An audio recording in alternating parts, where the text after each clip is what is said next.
Мен Қойбақов Уәли Сайлауханұлы, Самұрық-қазына контракт жауапкершілігі шектеулі серіктестігінің жетекші менеджері болып қызмет атқарамын. 2014 жылы Астана қаласындағы Тұран Астана университетінің заң факультетінің құқықтану мамандығы бойынша оқып бітірдім. Кішкентай бала кезімнен бастап құқық қорғау органдарында, прокуратура саласы болсын, сот саласы болсын, сол органдарда қызмет жасау менің үлкен арманым болды.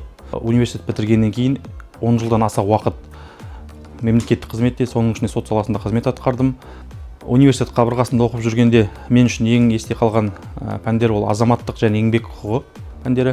Сол пәндерден дәріс берген ұстаздар Жетібаев Жандос Көпжасарұлы және Атабаев Қайрат Даниярбекұлы менің болашақта адам ретінде, тұлға ретінде қалыптасуыма өте көп септігін тигізді деп толық сеніммен айта аламын. Қазіргі жастарға өзімнің ақыл емес, кеңес ретінде айтарым, ал көп ізденіс, ең бастысы ізденіс, көп оқу, мейлі ол мемлекеттік қызметте болсын, мейлі кәсіп болсын, мейлі мұғалім болсын, мейлі дәрігер болсын, әр маман сол қандай да бір қызметтің шыңына жету үшін өз-өзін әрдайым жетілдіріп отыру керек деп ойлаймын.